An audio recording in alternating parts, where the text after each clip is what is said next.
e desde lá da faculdade eu já aprendo muito com ele, né? Quem vai tocar a entrevista, Luciano, quem vai tocar esse bate-papo é a Bárbara, o Eduardo, que acho que caiu por algum motivo, mas já volta, e a Ana Luísa, que é essa moça que está aberta. Pessoal, queria, quanto mais pessoas estiverem aí com as câmeras abertas, principalmente a Bárbara, a Ana já está, seria interessante. Eu só vou ver o que aconteceu com o Eduardo, que ele caiu. Só um minutinho.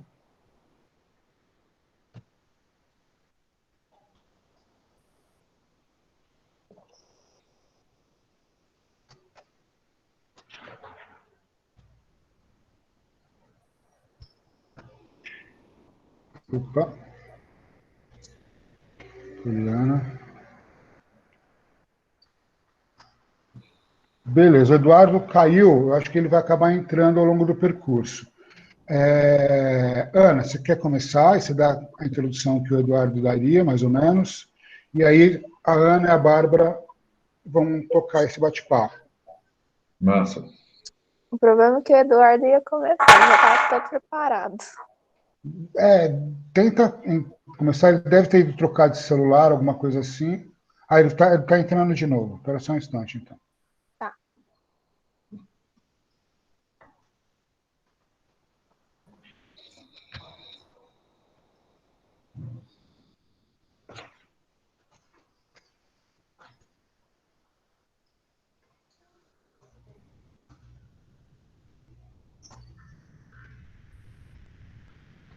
Para começar, eu vou passar o currículo do Luciano, aí eles tocam, beleza? O Luciano, para quem vocês devem ter lido o currículo dele, ele é de Campos Altos, uma cidade de... o Eduardo entrou agora. Uma cidade pequena daqui de Minas Gerais, né? Quantos habitantes tem em Campos Altos, Lu? 11 mil urbano, 2 mil rural. 13 A mil. zona rural é muito grande aí? É em área, mas são grandes latifúndios, né? Terras. Que nem Uberaba. Uberaba, eu costumo brincar com os meninos aqui que Uberaba é 3 vezes maior que o município de São Paulo, né? Porque tem uma área muito grande. Mas o Eduardo chegou. Eduardo, abre tua câmera. O Eduardo vai fazer a introdução e aí eles já vão começar a conversa.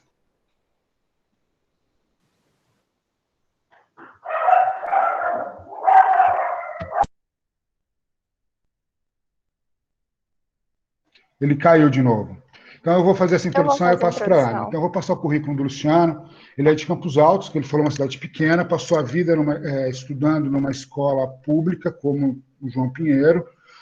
Os pais dele são de origem muito humilde, né? O pai dele, acho que era dono de um bar, eu conheci os pais dele, pessoas super gente boas, super gente boa. O Eduardo voltou aí. Eduardo, eu estou dando uma introdução da história do Luciano, tá? Pode continuar falando o currículo dele, do que você sabe.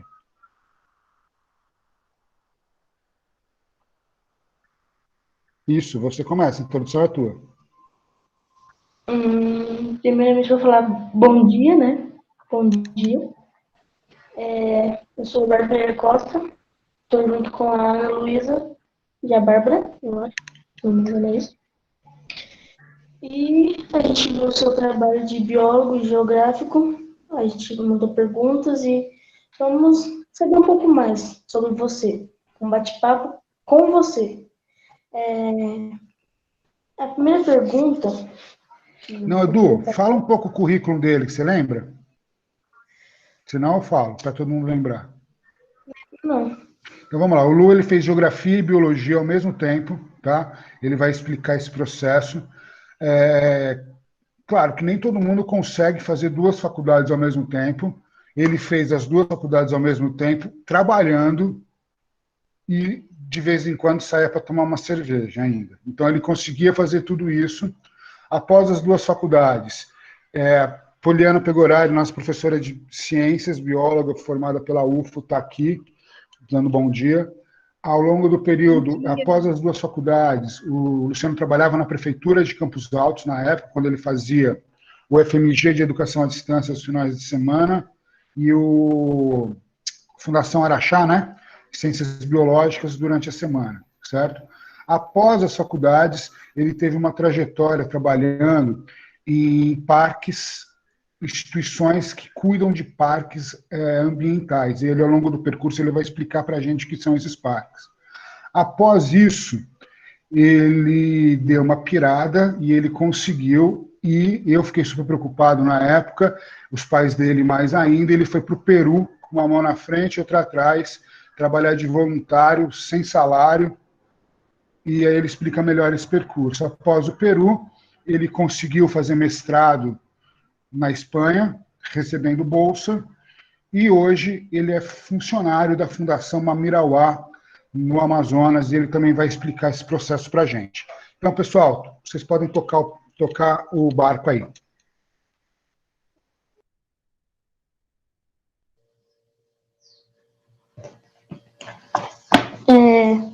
Pode falar? Primeira pergunta? Pode fazer, pode começar. Luciano, eu queria saber por que você sonhava em ser biólogo. Qual foi o motivo, inspiração? Por que você quis ser biólogo? Quando eu era um mau aluno, péssimo aluno, eu repeti de ano. Primeiro, bom dia, né, gente? Olá, como vão? Saudade, Fábio, muito obrigado pelo convite. E é um prazer ser convidado por um amigo geógrafo, porque a geografia mudou minha vida. Eu vou responder por que eu sempre sonhei em ser biólogo, mas seguramente a geografia, e ter uma professora de geografia muito boa no ensino médio, mudou minha vida completamente, né? Porque me fez entender melhor o mundo. A geografia explica melhor o mundo do que a biologia. A biologia explica uma parte, mas a geografia consegue ser mais ampla. E aí, quando eu era criança, eu era muito mau aluno, péssimo, não gostava de escola. Para ser sincero, eu ainda não gosto do formato atual, com notas, que acaba virando uma competição e um conteúdo que muitas vezes não tem nada a ver com a nossa vida. Só que na época eu não entendia isso, eu simplesmente não gostava. Mas eu gostava de plantas e animais demais, fascinava, algo sem explicação, aquela coisa, aquela paixão de criança que não explica por que você gosta tanto de animais e de plantas. E aí, na faculdade, na escola, eu acabava indo melhor nas matérias que tinham a ver com ciências biológicas, né? Com, com plantas, animais, a questão dos processos naturais. Só que quando eu fui... E eu sempre tive certeza que eu queria ser biólogo. Eu achava uma profissão bonita, tinha tudo, era tudo que eu queria estudar, porque eu achava super interessante os nomes científicos, como funcionavam as células, das células, as relações entre animais e plantas. E aí, chegando mais próximo da faculdade, eu comecei a duvidar se eu queria realmente ser biólogo, porque biólogo normalmente é muito pobre, ganha mal demais, é muito mal reconhecido, e é uma vida muito dura. Então, aquela coisa assim, meu Deus, tem engenharia ambiental, tem outras faculdades que provavelmente, não é certeza, podem pagar melhor. Então, por que eu vou fazer ciências biológicas? Só que aí, quando eu cheguei perto da faculdade, da época da faculdade, eu comecei a ver assim, não, se eu for para algo que eu não amo, não vai dar certo. Por dinheiro, eu me vender por dinheiro e fazer algo que eu não quero, não, só pelo dinheiro não vai dar certo. Então, aí eu fui para ciências biológicas. Apesar da minha mãe insistindo muito, falando, não, porque eu fiz ciências biológicas aqui perto da minha cidade, em Araxá, o Centro Universitário do Planalto de Araxá. E aí, onde tem um curso de sistemas da informação que mexe com computador muito bom e reconhecido. E aí sofri aquela pressão de por que você não faz esse curso que dá mais dinheiro, mais prestígio, e eu tive que teimar e falar, não, vou fazer o que eu amo, e fui fazer ciências biológicas. Então foi por isso que eu escolhi. Só que aí, meio que, não sei se vai ter uma pergunta depois sobre, na trajetória eu tive uma professora de geografia no terceiro ano, que era muito boa, ela era casada com um gerente do Banco do Brasil, e veio para minha cidade acompanhando ele. Isso foi uma sorte, porque o que ela me dava aula de manhã, eu entendia melhor o Jornal Nacional à noite.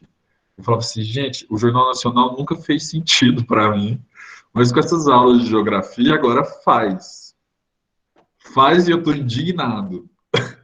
Então, foi isso. Foi por isso que eu escolhi tanto as ciências biológicas quanto a geografia. Então, isso era um sonho desde criança, tipo assim, você não tinha motivo nenhum, você apenas amava aquilo. Eu achava interessante, sabe? Por mais que às vezes eu não tinha professoras tão boas, porque realmente essa minha professora de ciências do ensino médio, ela era muito Caxias, assim. A gente tem que ficar sentado, calado, decorando nomes difíceis das ciências biológicas, né? Mas mesmo assim eu achava massa demais e achava bonito, né? É bonita a biodiversidade, é bonita a natureza. E isso eu gostei muito. Entendi. O professor Fábio estava falando antes que, né, você ia ser biólogo, aí você começou a fazer virou um geógrafo, né? Como é que era cursar as duas faculdades que você gostava tudo ao mesmo tempo, sem pausa, confundia na sua cabeça as matérias? Então, primeiro, é porque eu entrei muito motivado, né? Eu acho que se você não tiver muito motivado, você não faz uma coisa dessa. E é uma coisa que, sinceramente, existe hoje muito essa história de meritocracia, e as pessoas, tem muita gente que acredita nisso, isso é uma falsidade, porque, sinceramente, o que eu passei, eu não desejo para ninguém. Esse grande esforço que eu tive, porque, contando um pouco da minha história, como o Fábio disse, meu pai era dono de um bar muito simples, né? E minha mãe era quitandeira, a que fazia salgados para o bar, dona de casa, né? E aí, quando meu pai teve esse bar 36 anos, e aí chegou uma hora ele envelheceu muito, ficou muito velhinho e ele decidiu aposentar. Minha irmã trabalhava noutra coisa, eu tenho dois irmãos. Minha irmã trabalhava noutra coisa, meu irmão também. E aí restou para mim. Falou assim, Luciano, a herança de um bar de 36 anos é sua. Você quer? E eu nunca tive dúvida que eu não queria trabalhar em um bar. Apesar de conviver num bar e ter aprendido muito, porque você vê que muitos dos problemas da sociedade acabam parando em um bar. O alcoolismo, o uso de drogas, a prostituição, os problemas infantis. Você vê muito dentro de um bar, principalmente um bar de periferia, um bar pobre, um bar que vende cachaça, entendeu? Então, eu aprendi muito e eu sofri muito ali, porque eu lembro de contar quantas pessoas eu vi morrendo de alcoolismo. Isso com 13 anos de idade. Então, tipo, e conhecer as fases do alcoolismo, saber que a pessoa está inchando, a pessoa está descascando, a pessoa está amarela, até que a pessoa morre. Isso não foi uma, duas vezes, foram nove. Eu lembro de contar nove fregueses assíduos do meu pai que a gente contribuiu para a sua morte. Então teve uma hora que meu pai foi e falou assim: você quer ser patrão ou ser empregado? Se você quiser ser patrão, seja dono do bar. Se você quer ser empregado, deixe o bar fechar. E eu nunca tive dúvida que eu não queria ser patrão de um bar. E aí isso gerou muita pressão na minha cabeça de tipo, meu Deus, eu não posso deixar essa peteca cair porque eu fiz uma escolha muito forte, que é fechar um negócio da família para poder seguir uma carreira que seja. Então, quando eu entrei no curso, nos cursos, e aí também é bom contar como eu entrei. Eu fiz a faculdade em Araxá, eu tinha que ir e voltar todo. Não, antes disso, vamos lá. Eu saí do bar e eu comecei a tentar achar emprego em Campos Altos. Uma querida amiga me arrumou um emprego numa loja de CD, fiquei 2 meses, mas ela não conseguiu me sustentar ali. E eu tive que sair. Aí começou uma onda de desemprego. E eu procurando, procurando nada. E aí, na prefeitura da minha cidade, abriu um concurso público. E eu tinha 19 anos. E aí eu fiz aquele concurso meio sem querer passar, porque eu não gostava da minha cidade, muito pequena, muito sem oportunidade. Mas aí, por sorte, eu passei em segundo lugar. E aí, ter essa grana, ter esse dinheiro, esse salário, me permitiu fazer a faculdade em Araxá, que eu sempre sonhei, de ciências biológicas. Mas eu morava em Campos Altos e tinha que fazer a faculdade em Araxá. Então, eu ia todos os dias de ônibus. Tem três ônibus que saem todos os dias de Campos Altos às 5 da tarde para começar a aula às 7 em Araxá. A aula acaba às 10h30 e aí você pega mais 2 horas de ônibus para voltar. Então, eu passei por isso 3 anos e meio indo e voltando. E aí eu tinha certeza nessa trajetória que eu queria fazer ciências biológicas. A geografia apareceu na minha vida só no último ano de escola, porque aí eu tive uma professora muito boa. E aí um dia eu assisti no MGTV, sai a notícia que tinha o vestibular na cidade de Formiga para poder fazer geografia à distância. Não conhecia Formiga, peguei um ônibus e fui experimentar como seria chegar em Formiga, se seria possível todo sábado estar em Formiga, sendo que eu estava em Araxá de segunda a sexta, morando em Campos Altos. E aí eu fui, prestei o vestibular nesse ônibus, fui de ônibus, e eu vi que a logística não ia permitir. Eu falei, meu Deus, não vai dar para fazer isso, porque pegar esse ônibus e voltar, eu vou sofrer demais. A minha sorte, que aí teve uma pessoa que prestou o vestibular do lado da minha cidade e também passou, que é o Belchior.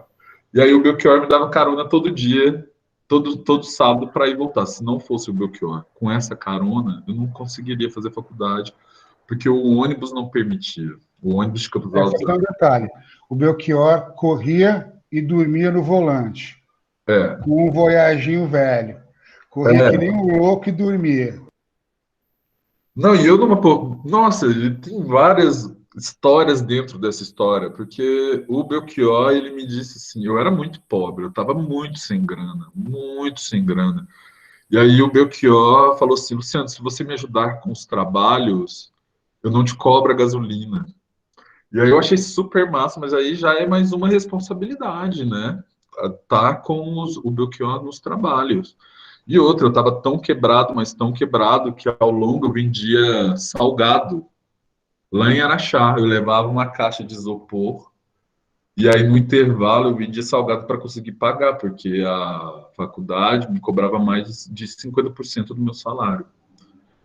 E aí foi isso. Então, foi assim que eu entrei. E aí, depois de entrar, já estabilizado, saber como eu ia chegar nas faculdades, e já com a renda garantida, que era o concurso que eu passei, mais os salgados, agora era estudar, né? E aí eu tinha 12 matérias por semestre, 6, 5 da biologia, 6, 5 da geografia.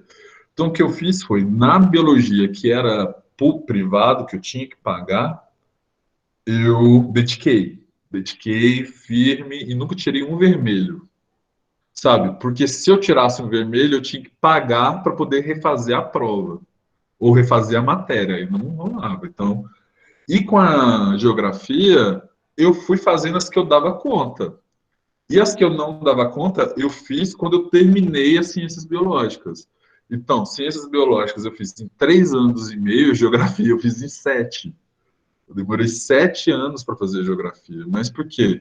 Eu acumulei, porque mesmo que eu repetisse, como era o FMG, era público, eu não teria que pagar, não teria que financiar. Então, acabei deixando para depois. Então, foi muito puxado. Por isso que eu falo, eu não desejo isso para ninguém. Foram 7 anos. O Fábio falou que eu tinha o tempo para beber cervejinha, muito pouco tempo. Para vocês terem ideia, a galera que fazia faculdade comigo lá em Formiga tinha uma graninha, era um pessoal mais estabilizado financeiramente. Então, o que que eu fazia? Eles iam num restaurante chique que tinha lá, eu comia pastel em frente, que era mais barato, porque eu não conseguia pagar o almoço. Só que eu comia rápido para dar tempo deles comerem a sobremesa, porque a sobremesa era de graça. Então eu comia o pastel na pastelaria, atravessava a rua, entrava no restaurante e fingia que tinha almoçado para poder comer a sobremesa grátis. Então foi muito perrengue, mas no final deu certo.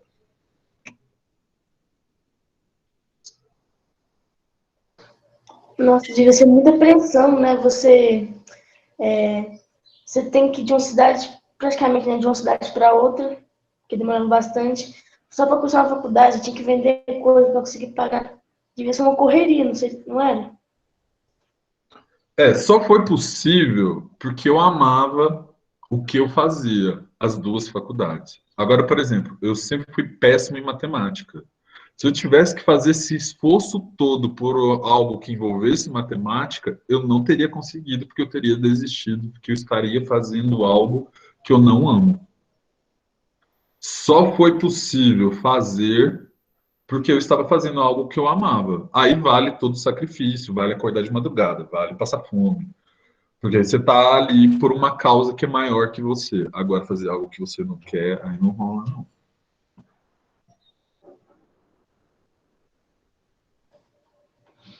Bom, relacionado ao que o Fábio estava falando da sua história, eu vi, né, você explicando que foi uma coisa muito puxada, tipo assim, muito puxada mesmo, porque você tinha que, né, fazer um monte de coisa, acordar cedo, ir para um lugar, vender salgado, só conseguir pagar. Aí eu estava vendo uma live que você participou, e se eu não me engano, você tinha ganhado bolsa, se eu não me engano era isso, para ir para Espanha, se eu não me engano, Espanha? Hum. Foi.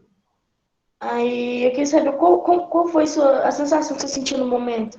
Como é que foi sua reação? Se você estava preparado para isso, se você não estava, se na hora não caiu a ficha, como é que foi?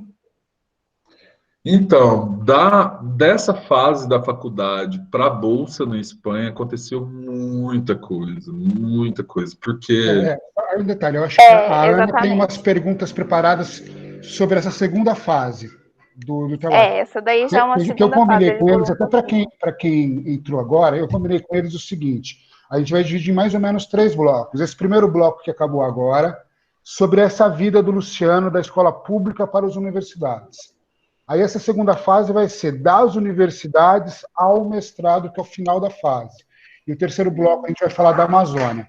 Então aí a Ana tem um material preparado aí para entrar nesse segundo bloco do papo. De- Depois que você meio que terminou de cursar a faculdade, tem uma pergunta que fizeram. deixa eu ver. Você disse Não, que. não, peraí. Ô, Ana, continua e depois eu faço as perguntas que vierem Ah, aqui beleza. por. Todo mundo pode fazer pergunta pelo mural. Aí ou eu ou o Eduardo, a gente vai fazendo as perguntas. Mas pode continuar com essa pergunta do Ian, é bem legal, e aí depois a gente responde.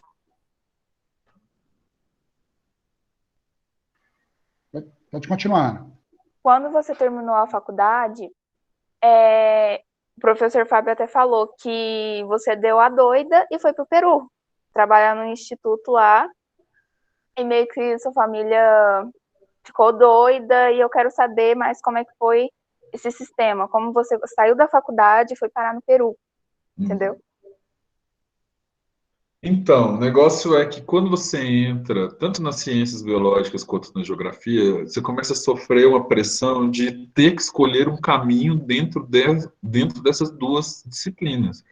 Porque quando você entra, tem desde você estudar células, você estudar tecidos, animais, plantas, ecologia, água, para biologia, para geografia tem geografia cultural, geografia política, geografia econômica, geografia, sabe, rural, urbana, 1 milhão. E aí você começa a sofrer, e isso aí eu lembro muito claramente de, meu Deus, para que caminho desses eu vou? Porque você não pode ser tão generalista. Ou pode, mas o que o mundo e o que a faculdade fica te exigindo é seja especialista em alguma coisa disso.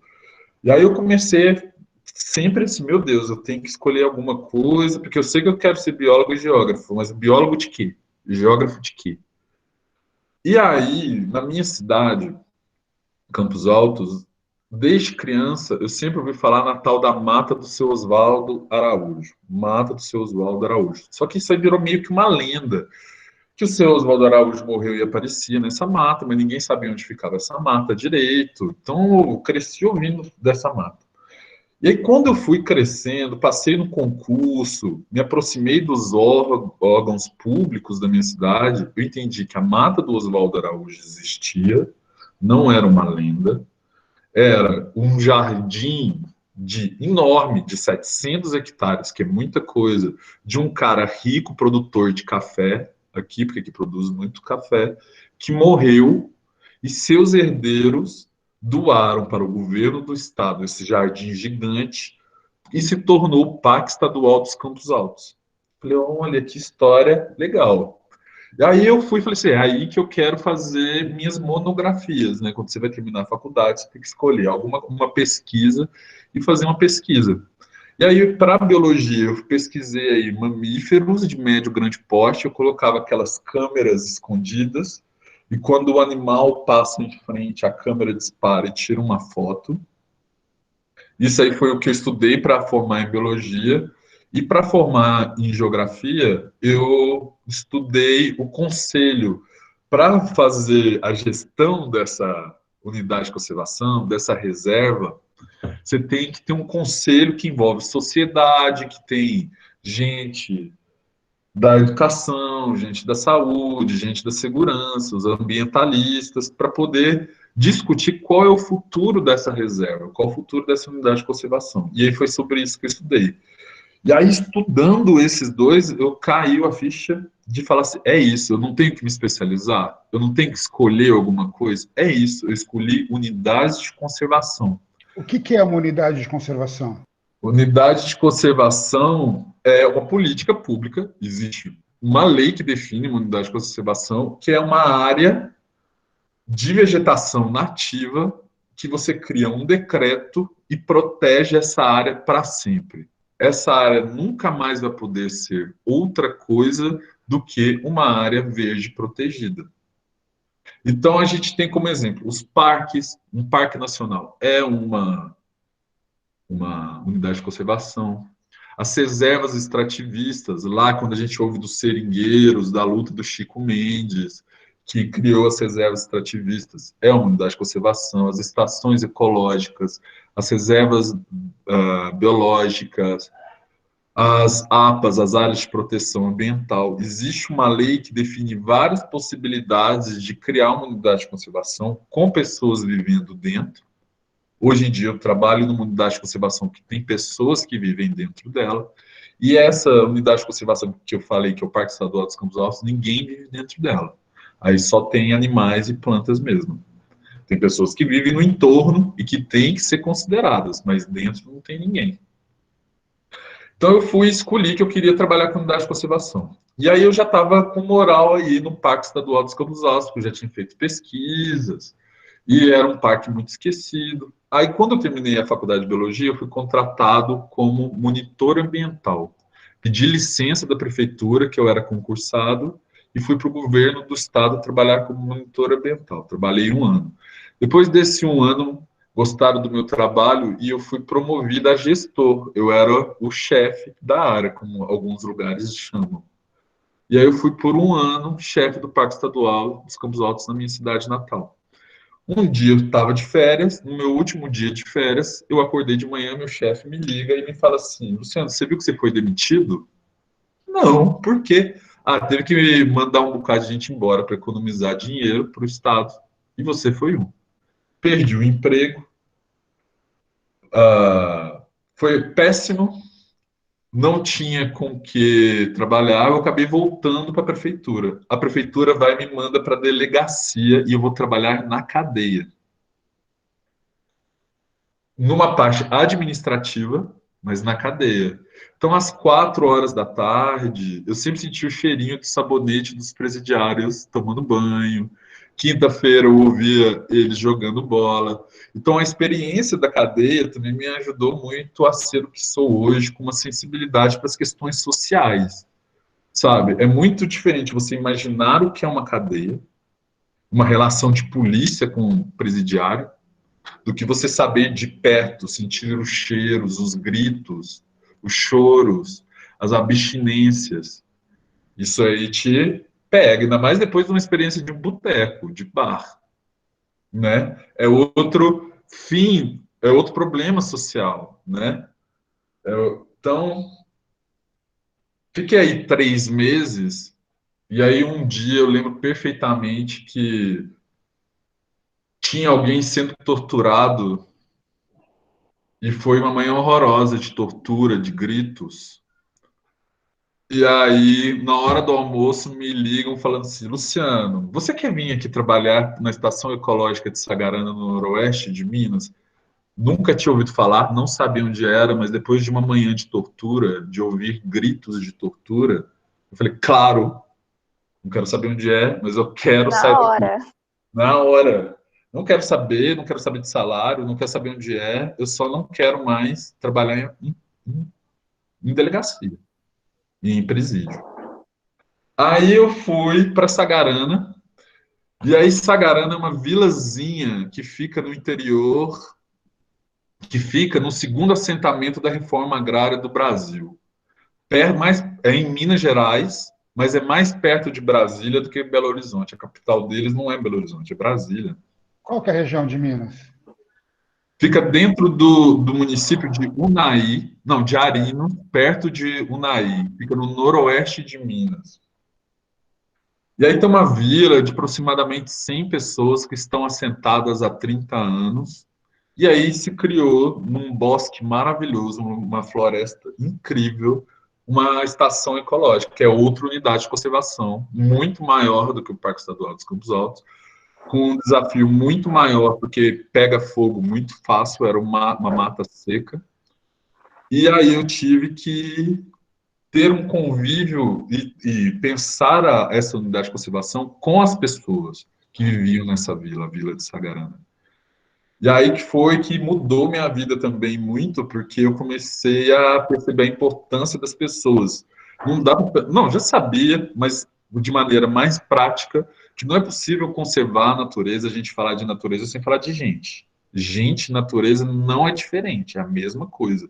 E Sagarana, isso ficou na minha cara, muito evidente, e uma parte muito prática, né, de como trazer essas pessoas para dentro da reserva.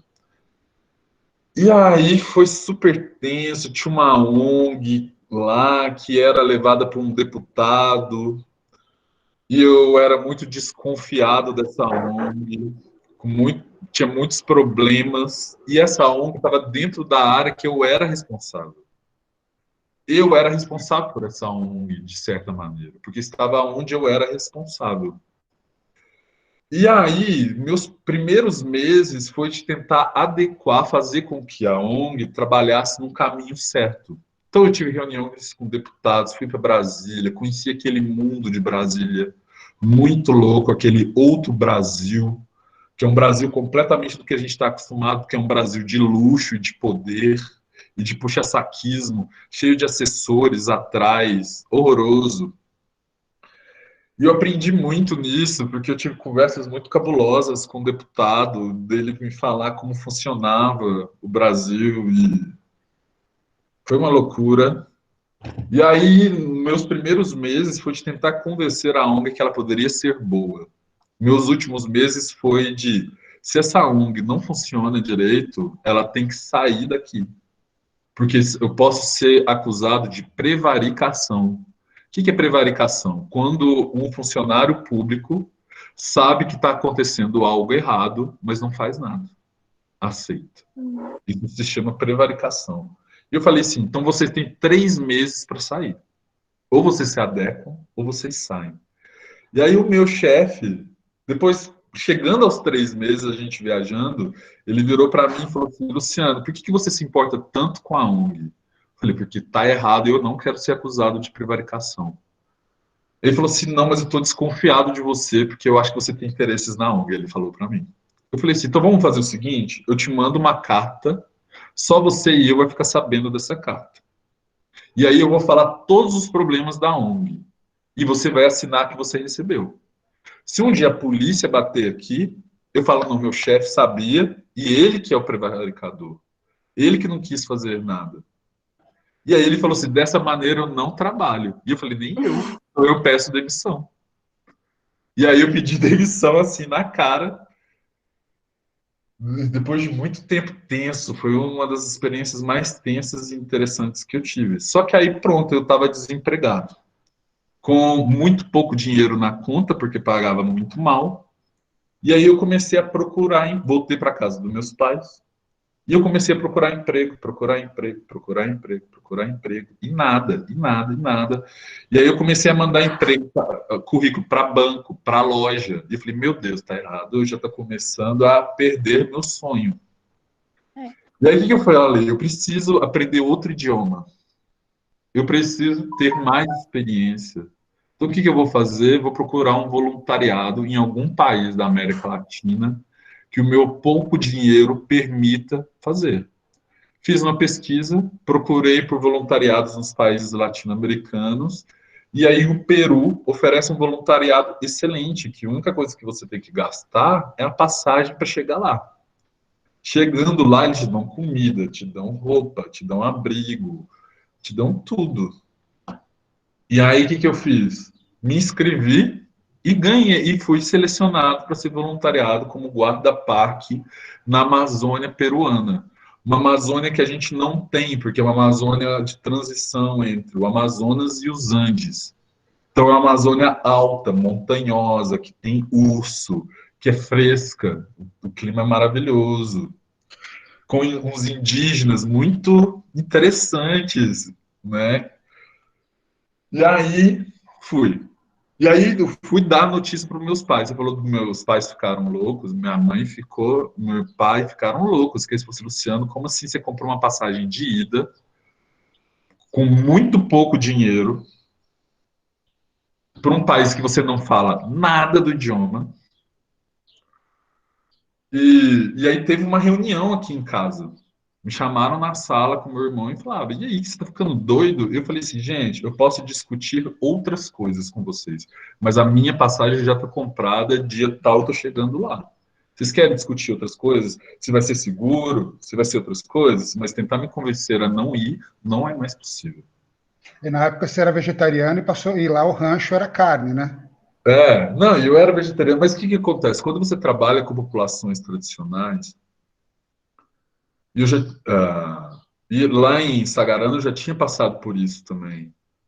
A carne tem muito valor.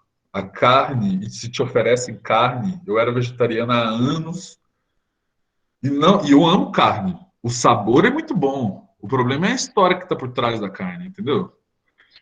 Mas quando você vai para essas comunidades, carne tem muito valor. E aí você dizer não à carne é muito pesado.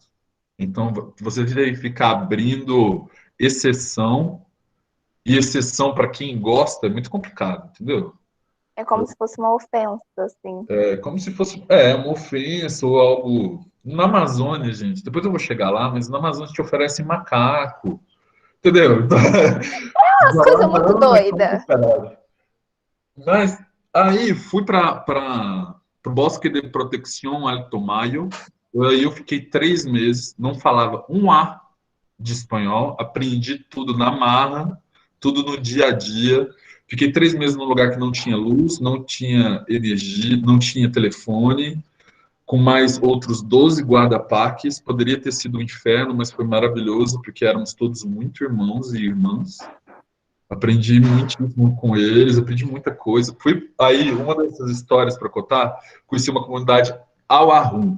Auarru é a etnia deles, indígena, né? Não falavam português na sua maioria, só o cacique.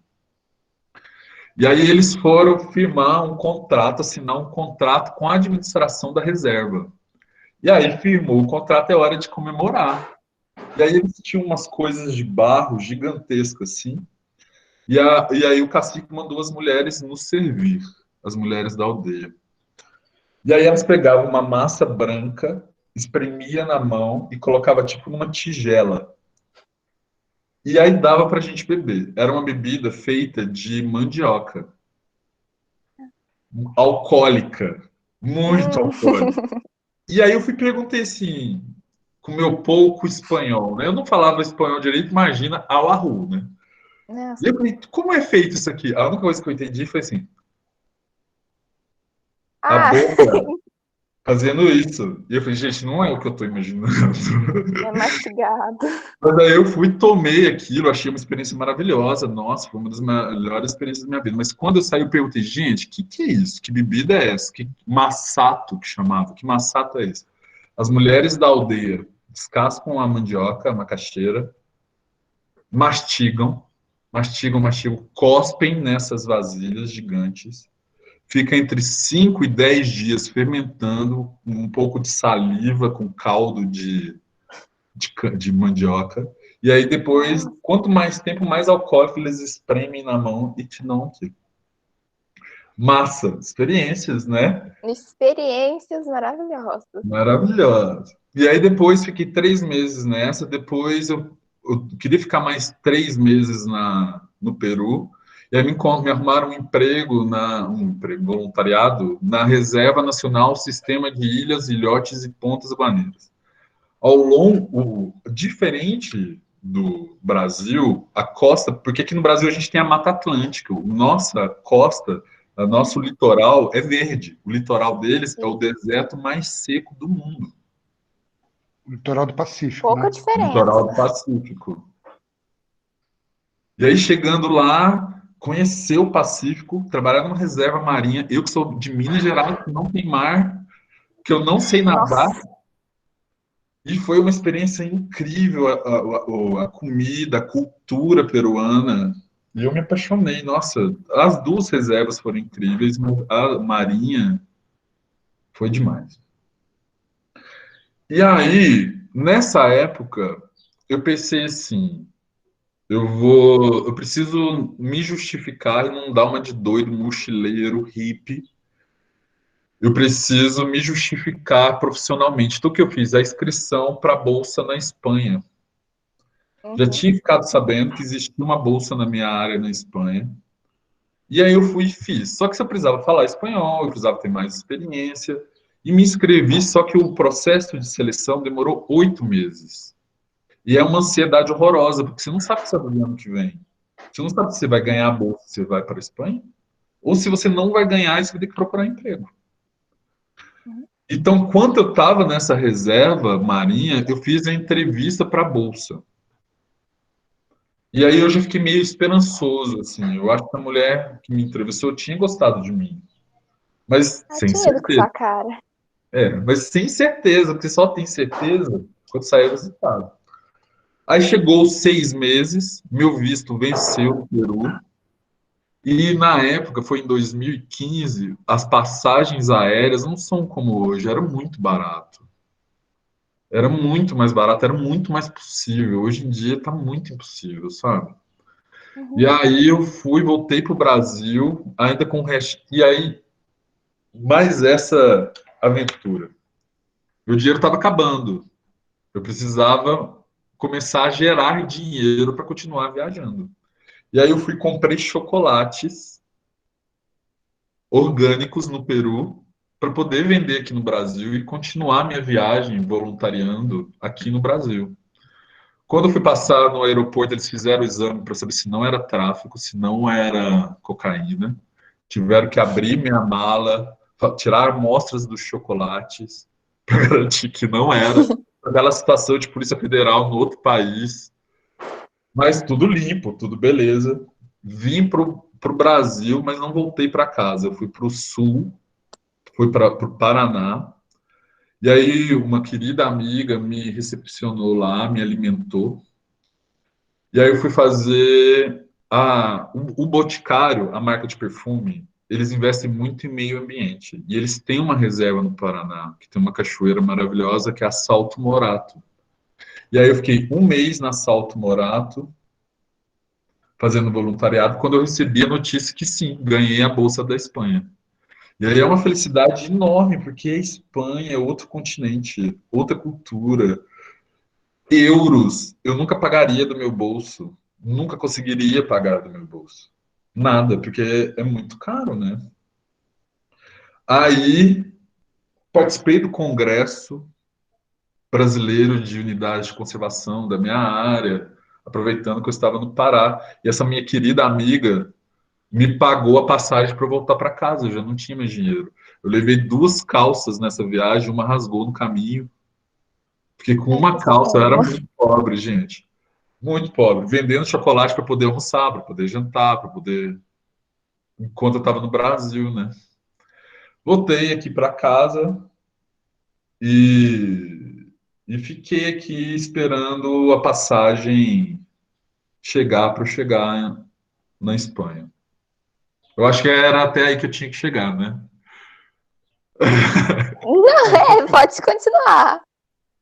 Continua ou vocês querem perguntar? Então, mas assim, vai lá, Ana. Acho que a Ana tem umas perguntas preparadas, ou a Bárbara, Eduardo, vocês continuam, senão eu vou As falar mais. perguntas estão sendo respondidas ao longo que ele vai falando, sabe? Se vocês quiserem, eu continuo até o final da história. Deixa a Bárbara fazer uma pergunta. Então, tocando nesse assunto da Espanha, depois de você conseguir fazer o mestrado, como é que era viver lá? Quais foram os ensinamentos, os aprendizados, os sentimentos? Isso é muito boa pergunta, hein? Mas aí o que aconteceu? Não, mas ó, se eu te fazer uma linha do tempo, até o nosso professor de história entrou agora, ele perdeu um pouco. Desse menino que estudou numa escola particular, que era filho do dono do bar pobre, que viu alcoólatras morrerem, não quis assumir esse bar. Depois, trabalhando na prefeitura, saiu da prefeitura depois de passar depois de passar um período trabalhando na cadeia e não aguentar mais trabalhar na cadeia, aquela sensação de todos os BOs que você já teve, na hora que você pisou lá em Madrid, falou, putz grila, qual que é esse teu sentimento?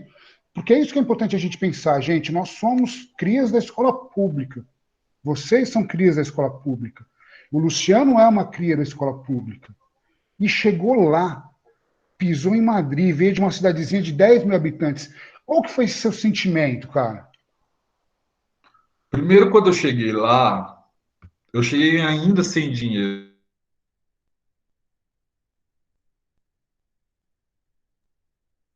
Eu cheguei numa época de frio, e aí meus perrengues começaram. O primeiro mês foi muito ruim, entendeu? Mas emocionado de estar lá. Foi ruim, porque realmente foi tudo em euro. Eu já vinha com uma fase muito de pobreza, e eu sem roupa preparado. A Europa é frio, eu cheguei no começo do ano. Então, até que minha bolsa entra, que eu posso comprar uma blusa, que eu posso comprar mais uma calça, que eu posso comprar aquelas roupas que põe por baixo, o primeiro mês foi muito difícil, sabe? Só que aí o que aconteceu?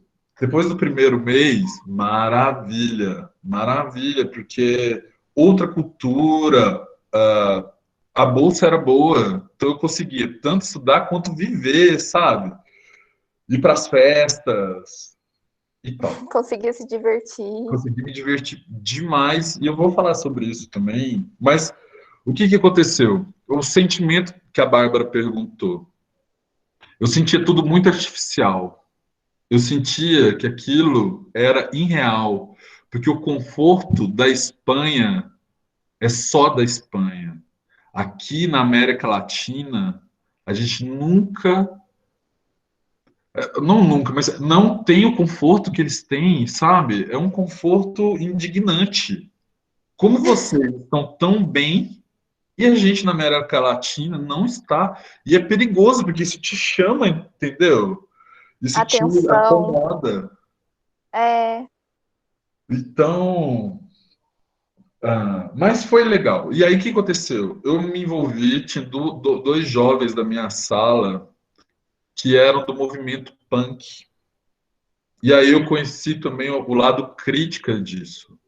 Lá na Espanha é muito comum as ocupas. O que é as ocupas? Existe, como toda grande cidade, vários prédios públicos ou de pessoas que devem o governo mais às vezes do que o valor do próprio prédio, e com um monte de gente precisando gerar ações sociais, moradia, né? Coisas assim.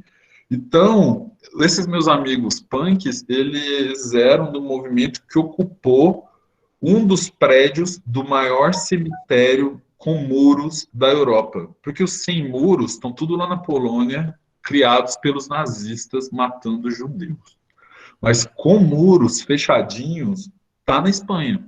E aí, na época do Franco, que é um nazista, queria ofendê-lo agora, mas não vou usar palavrão. Ele leiloou são 2 prédios maravilhosos, neoclássicos, lindos, de 4 andares, que tem uma passarela que liga um com o outro.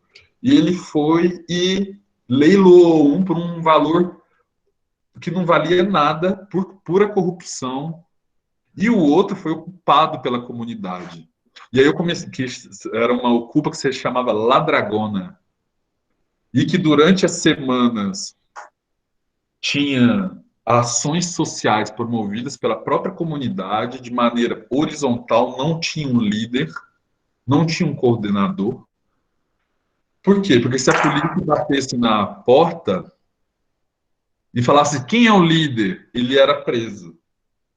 Se a polícia batesse na porta e pergunta quem é o líder, nós, 200 pessoas, ninguém é líder, os 200, a polícia não levava. É, que não tinha como. Não tinha como. Então foi uma experiência muito doida o envolvimento com o movimento punk na Europa, sabe? Ainda mais que outro sentimento que pergunta é: a Espanha teve um ditador horroroso, tipo Hitler, que é o Franco, né? E até hoje existe os neofranquistas, os neonazistas. Então, sempre que eu passava perto deles, eu tinha que ficar calado. Porque se eles ouvissem a minha voz, o meu sotaque, era perigoso eu ser agredido. Eu tinha uma querida amiga mexicana, que tinha cara de mexicana, pele morena, cabelo bem pretinho, liso, cara de mexicana. E por 2 vezes eu presenciei gritarem para ela, mestiça, na rua. E um amigo homossexual nosso foi muito agredido, muito espancado. Então, também te coloca no lugar como latino-americano. E aí, esses que puxam o saco da Europa, neonazista brasileiro, dá vergonha dessa pessoa. Fala assim: põe o pé lá, conversa com um neonazista europeu, sabe? E aí, então, esse tipo de aprendizagem, fora que eu estava fazendo um mestrado na minha área, né? E como foi esse mestrado, o aprendizado lá da tua área? Foi genial, porque não é porque é diferente que é ruim, entendeu? Mas é muito diferente, porque a gente aqui no Brasil e na América Latina, a gente é um novo mundo. O que quer dizer? As nossas florestas são maduras, a gente tem povos indígenas, a gente tem povos tradicionais pós-colonização, que são os quilombolas, os vazenteiros, os ribeirinhos, as quebradeiras de coco babaçu, e eles são muito mais homogêneos, né? Não tem essas populações tradicionais. As populações tradicionais deles são simplesmente rurais. Existe a transumância, que é o que mais se aproxima, que são pastores e tal. Então, essa diferença era muito grande. E a outra é, para eles manter a biodiversidade, manter os animais que eles têm que dar uma desmatada. Olha que loucura. Porque se você parar de desmatar a Europa, o que acontece? Vai parar de ter campo, tudo vai virar floresta. Campo é vegetação baixinha, né? Pós-desmatamento. Floresta é quando você não mexeu e a floresta cresce. E o coelho, olha aqui, ó, coisa. O coelho não gosta de floresta. O coelho gosta de campo. E se você não deixa o coelho se reproduzir, você já não tem mais toda a cadeia de alimentação, a cadeia trófica, que parte do coelho, que é gigantesca. Então você não tem mais as águias, você não tem mais os quebra-ossos, você não tem mais o lince, você não tem mais o urso, você não tem mais os lobos. Então, a Europa exige que você dê uma desmatada para você ter a biodiversidade. Então, essa me abriu muito a cabeça, muito a cabeça. E poder falar no Brasil, quebra-ossos é tipo o urubu deles, só que muito maior e é lindo, é um bicho maravilhoso. E ele chama quebra-ossos porque ele pega o osso, voa, deixa o osso cair em cima de uma pedra para quebrar no meio e ele comeu o tutano. É um bicho muito inteligente. E aí é isso, e a oportunidade de poder falar, entendeu? De falar, olha, no Brasil é assim, na América Latina é assim. E esse diálogo entre o mundo europeu e o mundo latino-americano brasileiro, aí foi muito massa. Desculpa interromper aqui, mas deixa eu ver aqui. Tinha mandado uma pergunta no chat que foi. Deixa eu ver. Assim, ó, você disse que passou por alguns casos ruins na sua vida de estudo. Esses casos já te fizeram mais forte, alguns te ensinou algumas lições de vida, certo? Pois então, quando você olha para trás, o que você sente? Superação, determinação para continuar a seguir em frente? Ou alguma coisa do tipo? A escola pública te fez algumas lições também? Nossa, é uma super pergunta e me veio um monte de coisa na cabeça, sabe por quê? Eu tenho uma inveja das pessoas que dizem que tem saudade da infância. Eu não tenho saudade da minha infância, a minha escola não foi legal, entendeu? Tanto a escola quanto minha vida fora dela, porque eu era num bar vendo pessoas morrendo, né? Então, a escola, eu acho que ela sempre promoveu muita competição. A competição pelo mais inteligente, pelo mais bonito, pelo mais rico. E isso eu sempre perdia em todos os quesitos. E perdia feio. Eu não era o mais bonito, o mais rico, o mais inteligente. E aí isso me angustiava. Isso só melhorou quando eu repeti de ano e eu era mais velho da turma. E aí com outra turma que não cresceu comigo. Então eu era mais algo, o mais velho. Não era o mais bonito, o mais rico, nem o mais inteligente, mas era o mais velho. E os professores, não, a escola não, eu sentia que ela não tentava corrigir isso, entendeu? Ela não tentava mudar essa situação, ela naturalizava que a gente competisse e se odiasse.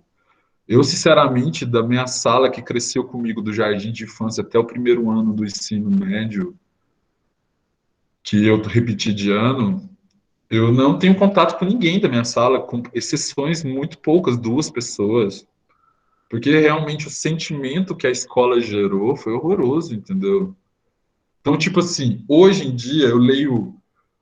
Eu vou chegar. Porque eu fui para a Amazônia e eu trabalho com questões de educação na Amazônia e eu leio muito Paulo Freire.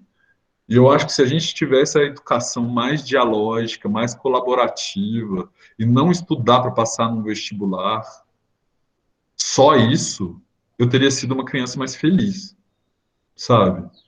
Agora, me obrigar a ficar 5 horas sentado numa cadeira, eu falando isso para estudantes é complicado, mas eu tenho a solução, calma. Ficar sentado, ouvindo, sem poder falar numa competição que eu perdi há anos, era assim que eu enxergava. Podia ser uma visão, pode ser uma visão errada essa questão, mas péssimo aluno, não rolou. Então, o que eu vejo é, qual lição? A pergunta é, qual lição eu tiro disso? É que depois que eu superei isso, né, me formei, né, estudei mais, é que a gente não pode ficar esperando também que a resposta venha de algum lugar. A gente tem que aprender a se mobilizar. A gente tem que aprender a fazer a diferença com algo que a gente não concorda, sabe? Então, tipo assim, hoje em dia, se eu tivesse a cabeça que eu tinha quando eu era estudante, eu teria formado um grêmio, um projeto de extensão, ou um grupo de estudos. Eu teria tentado mudar a situação para não ser essa coisa que é a mesma do século XVII, XVIII, entendeu? Virar protagonista da tua própria educação. Virar protagonista. É. Tanto que nas ciências biológicas, na geografia, eu fui protagonista da minha própria educação. Ninguém mandou eu fazer nada. Eu fiz porque fiz. Agora, na escola, eu fui muito acuado, eu me sentia muito acuado. Então, eu não mudei. No finalzinho, eu lembro que eu lembro de ter feito uma ação coletiva antirracismo. por conta de problemas que teve na escola e tudo mais, e aí isso me marcou muito mais. Mas só, entendeu? Talvez eu deveria ter feito mais e tal. Então, sendo muito sincero, eu poderia mentir aqui e falar que a escola é um paraíso e tudo, mas pelo menos a experiência que eu tive foi muito complicada e eu acho que é importante ter professores, estou aqui, que estimulem coisas que vão além do próprio currículo, sabe? É um sentimento que eu tenho, é um desabafo pessoal, não estou querendo generalizar, porque cada regra é uma regra, cada lugar é um lugar, mas pessoalmente comigo foi muito assim, entendeu? Você Agora, indo. queria. Posso Pode falar, perguntar? Duda. Claro. Você queria que os alunos participassem mais da escola? Porque, pelo que você falou, faltou mais você fazer projetos e tal. Então, você queria que os alunos expressassem suas opiniões sobre a escola? Sim, e que também tivesse mais um olho no olho da gente, sabe? Assim, nosso olho era no quadro negro, e não um olho no olho. E acabar com essas. Porque se tivesse participação, Duda, provavelmente não teria isso. Talvez a raiz da questão seja uma falta de participação, porque realmente eu sentia falta de coisas que não fosse só pela nota. A minha escola, tudo era pela nota. Eu vou agradecer muito pelos meus professores, já que eles estão aqui, eu vou mimar eles tudo, né? Não tô nem aí. Eu tenho que agradecer muito os meus professores por causa que eles me estimulam muito a uma coisa bem além do que só as notas. Eles trazem projetos, eles me dão ideias, eles trazem, tipo, por exemplo, o professor Fábio, que é o que organizou praticamente isso tudo, ele fala muito para mim para tentar colocar um pouco da opinião dos alunos ali na hora de decisões sobre a escola, sabe? Lá no João Pinheiro, o João Pinheiro ele não tem um grêmio, ele não tem uma opinião dos alunos ali para participar. Mas mesmo assim, ele traz vários eventos que podem estimular as coisas, sabe? Tem muitos eventos de talentos, essas coisas, canções. E também dentro de sala de aula existe a comunicação. Alguns professores, eles trabalham mais no diálogo do que na escrita, sabe? E eu acho isso muito interessante lá no João Pinheiro. Uma coisa que eu acho legal que a gente perceber da fala do Luciano e da fala da Ana, gente, é que assim, Lu, quantos anos você tem? Você é bem mais novo que eu, assim, 30? 32. 32, né? Da escola do Luciano para a escola de hoje, escola pública do Luciano, para a escola pública de hoje, mesmo com todos os problemas que a gente ainda tem de estrutura, vocês conseguem perceber que houve uma diferença dessa escola dele, onde não existia negociação, onde não existia discussão, onde o professor estava sempre num patamar mais alto do aluno, para o João Pinheiro, e para a maior parte, eu vejo, não digo do João Pinheiro, eu vejo o trabalho da Poliana, do Rinaldo, da Silvimar, que estão aqui na sala de aula, é um trabalho de o Rinaldo entrar na sala de aula com violão, por exemplo. Eu já vi, de terem discussões sobre conteúdos, a Silvimar, a Eliana, a Poliana, fazerem projetos de aluno ir em sala de aula, discutir depressão, por exemplo. Então, uma coisa que é importante a gente entender é que houve uma evolução da minha geração para a geração do Luciano, que eu sou 10 anos mais velho que ele, e da geração do Luciano para hoje. Isso aqui que a gente está tendo, que é organizado pela equipe, não é só por mim, por toda a equipe da escola, já é um processo de colocar vocês no protagonismo da bagaça. Eu sei que a gente podia continuar nessa discussão um bom tempo, mas o nosso tempo está acabando. E o próximo bloco, né, a gente separou em 3 blocos. Pode falar, Rinaldo. Desculpa cortar aí, tá? O Luciano Rinaldo, nosso professor de História e músico da escola. Deixa eu saudar a primeira classe aí, muitos dos quais eu não vi, não pude relacionar esse ano por conta de ter sido interrompido pela pandemia. Então, antes de mais nada, um bom dia aos alunos com quem nós não pudemos travar o convívio pessoalmente, né? E também te parabenizar, Fábio, pela iniciativa de possibilitar a eles esse quase choque de realidade, bem como também eles terem diante deles uma inspiração, né?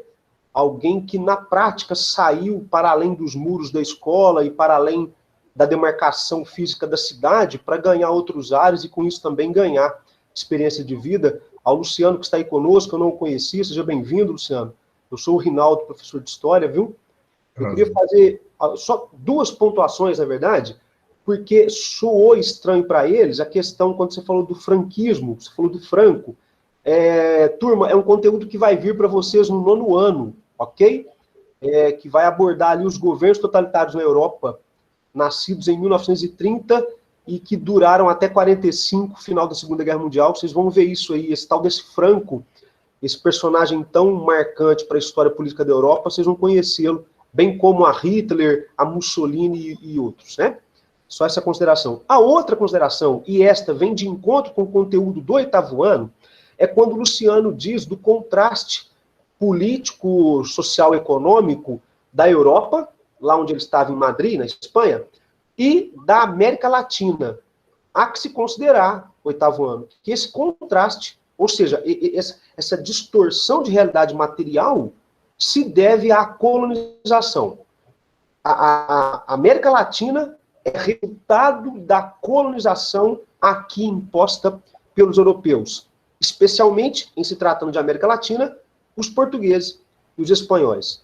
Fato que não ocorre lá na América do Norte, porque quem coloniza lá são os ingleses, e o tipo de colonização lá não era e não foi uma colonização predatória, como foi a da América Latina, o que faz com que o Luciano, tendo saído daqui, perceba o contraste gritante, porque a América Latina é o que sobrou da esmagadora colonização portuguesa e espanhola. Luciano, muito obrigado pela sua colaboração, foi muito importante você ter dito isso, porque eles estão em pleno conteúdo, já saindo já um pouco, tratando exatamente da presença portuguesa aqui em nossas terras. Só um detalhe, né, Rinaldo? Só para terminar o que você está falando, a colonização inglesa na América do Norte, nos Estados Unidos e na Austrália, é um desenho diferente da colonização inglesa em outros lugares.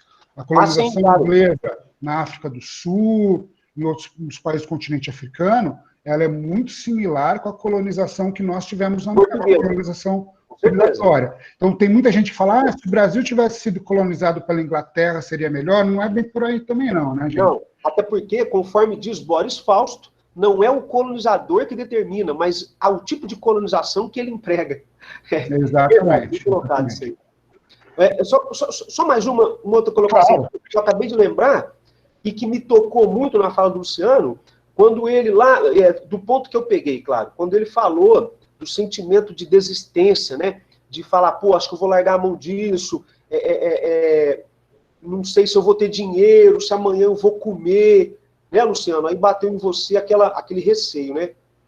8º ano, e também o Luciano e o Fábio, partindo da perspectiva marxista, o que determina muito, muito mesmo da gente conseguir ou não um objetivo são os elementos materiais que nos cercam. O elemento material, ele é determinante. Portanto, a estrutura capitalista determina se você alcança seu sonho ou não. É fato. É fato. O meu sonho, por exemplo, agora, é estar em Paris. Não digo agora porque nós estamos em pandemia, mas é conhecer Paris. E o que obstrui a realização desse sonho, para mim, é, acima de tudo, as condições materiais que me cercam. Então, quando o Luciano se sente, ou sente o seu projeto ameaçado, a ameaça chama estrutura material. Karl Marx diz que, antes de fazer história, não digo faculdade de história, antes de fazer história na vida, o ser humano tem que comer, vestir e morar. Necessidade básica, hoje tão ameaçada pelo capitalismo predatório também. Encerrei. Agora a gente vai caminhar para o terceiro bloco e falar do trabalho do Luciano atual, que eu acho que se tudo foi muito legal, esse trabalho atual... A Juliana está me chamando para resolver um assunto sobre o Dia da Consciência Negra, vou me retirar desejando ao Luciano sucesso. Prazer demais, Valeu. viu? Obrigado. Tchau, gente. Tchau. Tchau. Pode continuar, Ana. Pode falar, Nicole. Não, é que eu ia continuar sobre o assunto que a gente estava falando sobre como que é a nossa escola, como, por exemplo, o Rinaldo, em muitas das vezes, ele atua, né? Ele fala, tipo, ai, eu sou isso, eu sou aquilo. Vamos imaginar que eu sou isso, eu sou aquilo. A professora Silvimar, quando ela sempre pedia para a gente fazer as leituras do livro, apresentar para a sala toda, a gente fazia, tipo, aquele teatro e tal, nas aulas de valores humanos, de português. Só os professores de geografia, tipo, fazendo a bola na nossa cabeça, desenhando a gente e tal, fazendo a maior loucura para a gente conseguir entender, para quem tem dificuldade, sabe? Tudo bonitinho. E a gente dialoga mais do que a gente escreve, né? Eu acho que isso é o mais importante. O importante é a gente aprender, é importante a gente ter uma memória aqui para guardar as coisas, do que ficar tipo, vou escrever, o importante é passar de ano, o importante é ter nota. Não, eu acho que o importante mesmo é a gente saber e passar isso para frente. É aprender, não é a nota, é aprender. É aprender. E é uma coisa que eu, tipo, mais tô querendo é que volta à escola. A saudade que eu tô, acho que ninguém sabe. Só de lembrar é da vontade de chorar, sério. Eu acho que a escola, para mim, é o melhor lugar do mundo. Eu lembro eu vou caminhar que... Muito deixa eu bonito. falar que eu tô doida pra falar isso. Que no 6º ano eu lembro que o Rinaldo tava contando, né, dando aula e tal. Aí eu não sei o que aconteceu, que ele começou a pegar uma lancheira de uma menina, que era rosa, e o celular, e começou a tirar, fingindo que tava tirando foto. Aí bem na hora, o Cassiano chegou e falou, não acredito. Nossa, eu lembro. Foi muito engraçado. E eu também lembro que quando chegou o 7º ano e eu conheci você, professor, eu lembro que eu fiquei, tipo, muito feliz por ter o senhor, porque o senhor gosta que a gente participe e tal. E antes de eu ir pro João Pinheiro, eu tinha muita dificuldade em geografia. Mas o senhor pegava muito no meu pé, até hoje o senhor pega, então graças ao senhor hoje eu evolui muito nessa matéria. Não, e o seu jeito não, de Agora, participar. vamos parar por aqui. Vocês já estão mimando demais, Fábio. Eu sou um cara cruel e ruim. E Nossa! Eu não posso perder minha fama de mal, entendeu? Então, vamos parar, senão eu começo a chorar aqui. Já tá chorando, não é já vai começar a chorar, já tá chorando. Vamos para o 3º bloco aí, Ana, Bárbara e Edu. O 3º bloco seria direcionado ao trabalho dele, onde que ele trabalha hoje, com que ele trabalha e o instituto que ele trabalha. Quero que você me conte um pouco. Tá. E aí, o que aconteceu? Acabou minha bolsa, acabou tudo. É hora de voltar para o Brasil. E é muito louco, porque é sair da zona de conforto. A Espanha é muito confortável. O Brasil tinha acabado de sofrer um golpe, que foi o golpe sofrido pela presidenta Dilma. E aí onde começa todo um pesadelo, onde a gente está vivendo ele até hoje, né? Então você sai daquele conforto e vir, né? Aquele choque. E aí o que aconteceu? E aí eu cheguei meio que me sentindo bonzão. Vamos lá, por quê? Já tinha 2 faculdades, já tinha um mestrado, já tinha ido para o Peru, já tinha ido para a Espanha. Lá na Europa eu fui para Portugal, fiz um voluntariado em Portugal, fui para a Irlanda, fiz um curso de inglês aproveitando a grana da bolsa, né? Claro. Vivenciei as unidades de conservação lá da Irlanda, que são muito interessantes. E aí eu cheguei me achando o cara. Eu falei, não, vou arrumar emprego no primeiro mês. Passou o primeiro, passou o segundo, passou o terceiro, o quarto, o quinto, o sexto, o sétimo, o oitavo, o nono, o 10º. Foram 10 meses amargos de desemprego. E meu pai me dando dinheiro para cortar cabelo, porque eu realmente, de novo, pobre, de uma rede. Não, eu lembro dessa fase do Luciano, mas então só vamos fazer um desenho que eu acho que é importante aqui, ó. Um cara que fez 2 faculdades, passou por vários empregos, fez mestrado em Madrid, volta para o Brasil e passa 9 meses sobrevivendo do salário mínimo, da aposentadoria do teu pai, que deve ser 2, 3 salários mínimos, não sei, vivendo e dando despesa em casa. Não é fácil, né? Bem depressivo, demais, né? Horroroso, horroroso. E outra, baixa autoestima, tem várias questões, né? Mas aí o que acontece? Abre um edital para o Instituto Mamirauá, que é um instituto ligado de pesquisa, faz pesquisa científica. Lá a gente tem cientistas sociais, cientistas das plantas, cientistas do clima, cientistas dos animais, cientistas das pessoas, ciências sociais. E aí eu já tinha tentado, naquela fase que eu saí da Estação Ecológica de Sagarana, tentar 2 vezes. E eu chegava na entrevista e não conseguia um emprego. E aí, depois de 10 meses, reabre a mesma vaga no mesmo instituto, aí eu vou e faço a minha inscrição. E aí eu chego de novo na entrevista. E aí uma das perguntas era porque eu achava que eu deveria ser contratado. Eu já tinha conhecido a Amazônia, já tinha feito um curso lá, eu já tinha conhecido o Instituto Mamirauá, e eu falei para a entrevistadora que eu era apaixonado pela Amazônia, apaixonado pelo Instituto Mamirauá, e que essa era a terceira vez que eu estava tentando, e que se eu não conseguisse na terceira, ia ter a quarta, ia ter a quinta, ia ter a sexta, até a hora que me contratariam. Mas o que eu não ia aceitar não ser contratado pelo Instituto Mamirauá. E aí eu fui, funcionou, e eu acabei sendo contratado. E só que qual que é a grande diferença? Tem esse pequeno detalhe. O Instituto Mamirauá, ele está no estado do Amazonas, o maior estado brasileiro, bem lá no meiozinho, no coração da Amazônia. Numa das áreas maior áreas de várzea do mundo, né?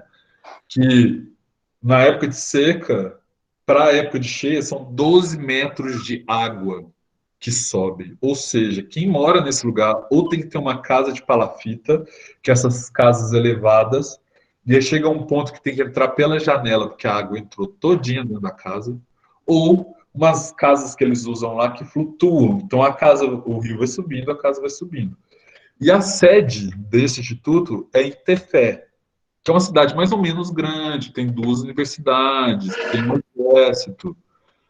Só que a minha vaga, e eu conhecia Tefé, só que a minha vaga não era para Tefé, minha vaga era para Fonte Boa, uma cidade mais longe, muito sem estrutura, desconhecida, mas eu queria e fui. E aí, quando eu fui, meu primeiro ano, eu fiquei em Fonte Boa, que era o nome da cidade. Lu, esse mapa aí é da região aqui, não? É, Aqui, ó, Fonte Boa, aqui em cima. Vocês estão vendo o mouse, não? Fonte Boa. Seguindo o rio aqui, vocês acham Fonte Boa. Esse é o Rio Solimões.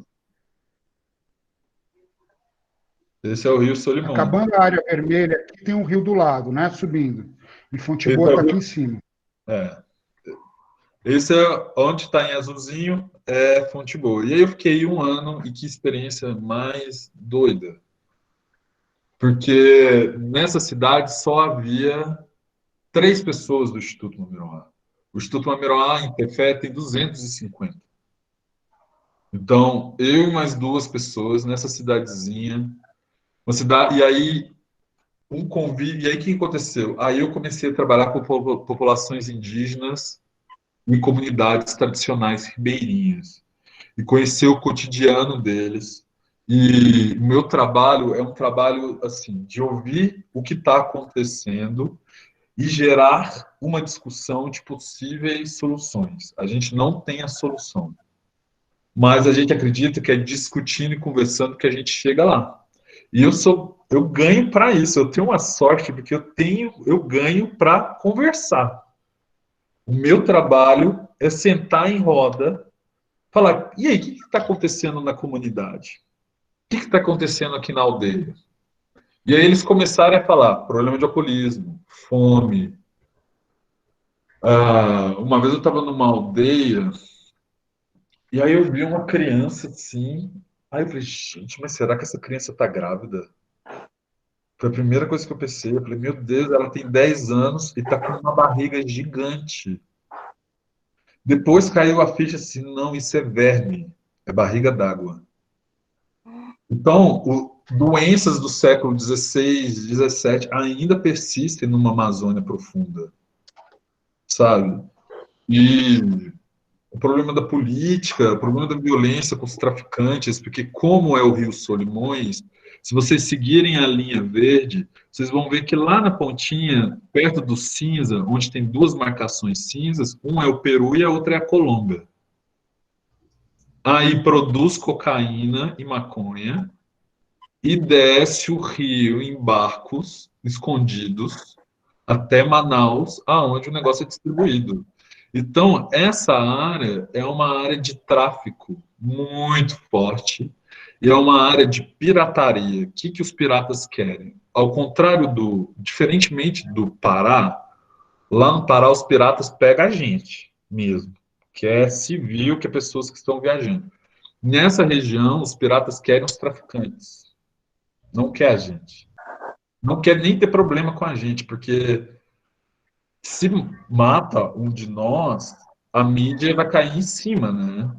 Então, eles matam entre si, entendeu? Então, esse tipo de problema, a mineração, essa mineração rústica, essa mineração esquisita, toda mineração é estranha, né? Mas essa mineração que usa mercúrio e contamina os peixes, e as pessoas têm uns problemas neurológicos horrorosos, também acontece aí. Acontece problemas, justamente se passa cocaína, as pessoas usam a cocaína, viciam, e aí comunidades pequenas de 70 pessoas, com 5, 6, 7 viciados, gerando um transtorno gigantesco. Então, e o problema da falta de renda, porque por mais que eles tenham um certo grau de segurança alimentar, eles comem, porque tem o rio, tem as frutas, tem a roça, tem que ter dinheiro para saúde, para várias outras coisas, né? Então a gente discute esses problemas aí e tenta pensar em quais são as soluções a partir da perspectiva deles, do que eles têm na mão, né? E aí fiquei em Fonte Boa, e aí Fonte Boa, essa minha fase de contato com as comunidades e aldeias foi muito mais forte. Por quê? Porque foi lá, primeiro, é uma cidade núcleo, então sempre que eles precisam pagar uma conta, ir no médico, fazer uma compra, eles vão para Fonte Boa. Então, você começa a encontrar as pessoas das comunidades, das aldeias a todo momento, almoçar com elas diariamente, a jantar com elas diariamente. As comunidades são muito mais próximas. Então, e as aldeias, então você começa a ir muito mais lá. E aí foi aí que eu experimentei a carne de macaco, a carne de tartaruga, de mutum. Por quê? Porque isso é a base da alimentação tradicional deles, é a fonte de proteína. Então, eu comer isso na cidade, eu comprar um negócio desse, é crime, é errado, é feio, é antiético. Você está numa comunidade, numa aldeia, e é a base da alimentação deles, eles vivem disso, e eles te oferecem uma costela de macaco, igual eu já comi, ou um doce feito com o ovo da tartaruga amazônica, é diferente. É aquela coisa de você estar em sintonia, e que eu falei antes que eu era vegetariano e que era muito difícil você falar não para esse tipo de coisa, né? E aí, mais recentemente, no último ano, esse escritório fechou. A gente é financiado pelo governo federal. A gente é ligado ao Ministério de Ciências e Tecnologia. E aí, vocês imaginam por que a gente fechou, né? Há um ano atrás, o que aconteceu em 2018? Quem entrou no poder federal em 2019? E o seu problema com a ciência, com a educação, com a saúde, né? O atual presidente, isso não é privilégio, não é interesse, não quer. E aí, Lu, eu acho que Eu só queria fazer um parênteses aí, acho que a gente tem só mais uns 20 minutos. Eu queria que, ou você pode continuar agora, mas eu queria pedir para você explicar a importância de uma ONG. ONG é uma organização não governamental no Amazonas, né? Eu acho que as meninas também têm mais questões para fazer, mas a gente tenta num processo de demonizar, né? O presidente, alguns políticos falam que as ONGs são do mal. Explica para a gente o que é o Instituto Mamirauá, de onde ele nasce, qual que é a importância não só do Mamirauá e das outras.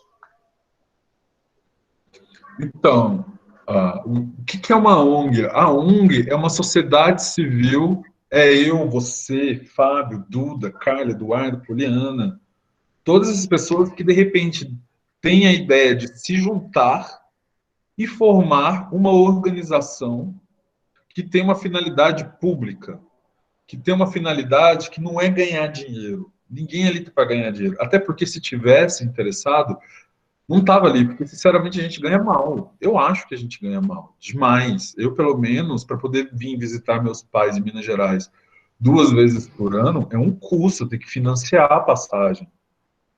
Eu não moro num casarão lá, eu moro num apartamentozinho bem chulé, entendeu? Então, assim, não é por dinheiro que a gente está nessa. Ninguém cria uma ONG por dinheiro. Talvez possa até criar, mas eu desconheço.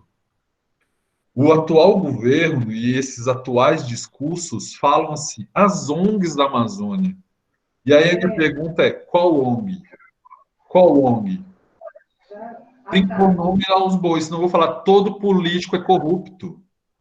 Todo, sei lá, sabe? Generalizações são burras. Todo professor de geografia é bonito, igual o Fábio. Entendeu? Olha aí, as generalizações são burras e são para enganar. Então, assim, a eleição foi fraudulenta. Onde? Onde houve fraude? Isso aí é discurso de gente burra, desculpa. Quem generaliza é mal, é gente mal intencionada. Não se pode generalizar nada. Então, como nasce o Instituto Mamirauá? Existe um grande pesquisador, essa história é muito boa, hein? Existe um grande pesquisador, ele se chama Márcio Ares, ele já faleceu de câncer. E aí ele era casado com a Débora Lima, que é professora da UFMG, e os dois foram fazer o doutorado na Alemanha. Chegando na Alemanha, ele vai num zoológico e de repente ele vê um macaco todo branco, com uma cor meio pérola, lindo, e a cabeça sem nenhum pelo, super vermelha. Um vermelho vivo, sem pelo. E ele fala assim, e ele estudava macacos a vida inteira. E ele falou assim, meu Deus, eu sou brasileiro, eu estudo macaco minha vida inteira, e eu estou aqui na Alemanha e vi um macaco que eu nunca vi na minha vida, que é o acari branco, é o nome do macaco. Quando eu voltar para o Brasil, eu vou atrás desse macaco. E aí, quando eles voltaram para o Brasil, Débora Lima e Márcio Ares, eles foram para essa região, que era a região de ocorrência do macaco. E aí, o que aconteceu? Eles viram que as comunidades que viviam ali naquela região, primeiro, viviam em um estado de extrema pobreza. Muito, muito pobre. Mas também que eles tinham um conhecimento da área gigantesco, gigantesco, gigantesco. E aí eles começam a trabalhar aí, e vai trabalhando, e cria a ONG, o Instituto de Desenvolvimento Sustentável Mamirauá, para poder fazer o quê? Conseguir recursos, porque tudo você tem lá, tudo você gasta muito dinheiro, mas lá você gasta muito mais dinheiro. Por quê? Você não vai nos lugares de carro, você vai nos lugares de barco. E você não tem ideia quanto custa a gasolina para pôr um barco andar. É muito dinheiro. Quando eu vou numa comunidade indígena, ou essas viagens que eu fico 10, 15 dias, o gasto é R$ 25.000 para levar comida, o barco, o combustível. Basicamente, barco, combustível, comida, para você fazer uma viagem por aí, é R$ 25.000. Então, eles precisavam captar esse dinheiro para poder continuar trabalhando e criar uma ONG. Depois, ele era amigo do Fernando Henrique Cardoso, amigo pessoal, e o Fernando Henrique Cardoso é, é, criou um contrato junto com o Ministério de Ciência e Tecnologia que financia até hoje a ONG. Hoje a gente é um centro de pesquisa da ONG. Então, tipo assim, se não fosse a ONG, essa e tantas outras que eu conheço aí na Amazônia, essas pessoas estariam na mesma situação que estavam na década de 70 e 80.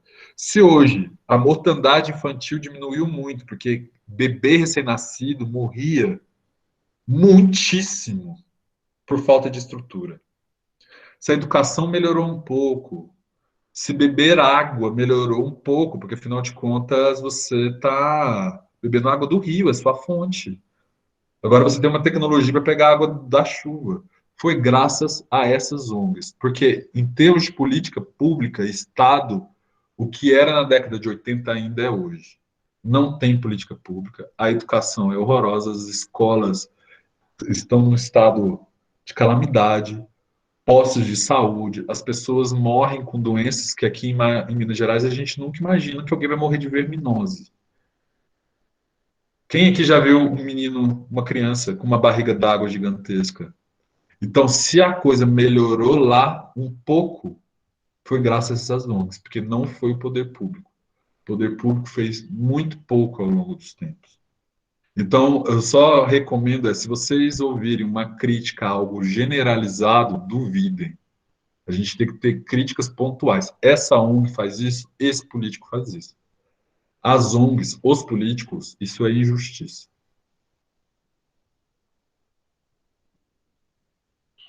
Seu microfone. Ana, Eduardo, Bárbara, vocês têm as últimas perguntas, as últimas colocações?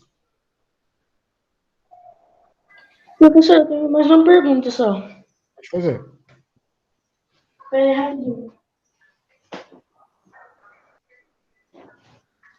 A minha pergunta é sobre o trabalho dele. Luciano, como é que é ser um biólogo e um geográfico? Quais são as dificuldades no trabalho, as vantagens e desvantagens? Eu queria saber, assim, mais ou menos. Boa pergunta de novo. Então, o negócio por que no comecinho eu falei que a geografia me permitiu abrir mais a cabeça do que biologia? Porque a geografia trata das questões sociais, econômicas, dentro de um espaço geográfico, dentro de uma biologia. Então, quando eu fazia ciências biológicas, eu tinha amigos que estudavam sapinho, lá não sei aonde, eu ficava me perguntando assim, tá, mas estudar o sapo sem pensar nas pessoas e no que ameaça o sapo vai ajudar? E a geografia me trazia essa crítica, sabe? Então, hoje, eu gosto muito da biologia, porque a biologia é complicada, é complexa, e eu sempre falo assim que as plantas e animais não têm advogado. Aliás, eles não falam, eles não podem se defender, eles precisam de um advogado, e o advogado é o biólogo. O biólogo é quem fala e defende as plantas e animais por eles, porque entende eles, conhece eles. Então, não estou desmerecendo os biólogos, porque eu sou biólogo. Mas eu estou dizendo que num contexto como a Amazônia, ou num contexto como é uma unidade de conservação, que você tem vários fatores políticos, econômicos, sociais, culturais por trás, a geografia me ajuda mais, me ajuda a entender. E a outra coisa é, a geografia, ela é muito generalista. Então, ela me ajuda a conversar com um sociólogo e me entender com um sociólogo, com um economista, com um engenheiro, com um pedagogo.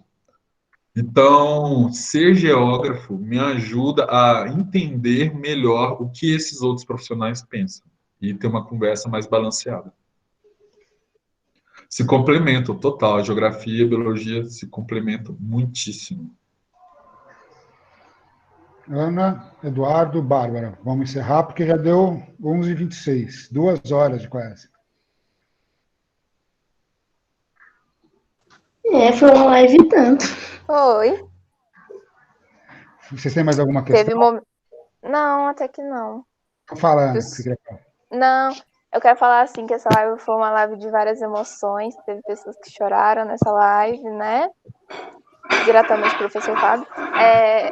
E eu queria agradecer pela sua presença e ter aceitado participar aqui nessa entrevista. Obrigado demais, eu que agradeço. Eu agradeço demais. O Luciano é aquele amigo que a gente não se vê há muito tempo, mas é cada vez mais amigo, né? Faz muitos anos que a gente não se vê pessoalmente, mas a gente conversa sempre. E ele, apesar de ser 10 anos mais novo, é uma referência profissional para mim mesmo. Quero agradecer demais ao Luciano, aos outros professores que estão aqui, a Poliana, aos alunos que estão aqui. A participação de todos foi importante. Nicole, que deu uma brigadinha em casa para participar. E eu quero colocar para vocês, gente, vamos ter mais eventos nas próximas semanas, né? Semana que vem a gente vai ter aula em conjunto. Na quinta-feira vai ter alguma movimentação em relação à consciência negra. Eu vou conversar mais com o professor Rinaldo, mas a Bárbara e a Elisa vão trabalhar diretamente nisso. Na segunda-feira a gente vai ter a aula em parceria com a Escola de Portugal. Então, tem os alunos que vão participar. Quero que essa semana a gente vai ter aulas e estudar sobre o que cada um vai falar. E tem outras coisas. O que o Luciano falou, do aluno fazer parte, tem importância, fazer parte da construção do conhecimento, é uma coisa, gente, que eu, a Poliana, a Eliana, o Rinaldo, é o que nós acreditamos enquanto escola, certo?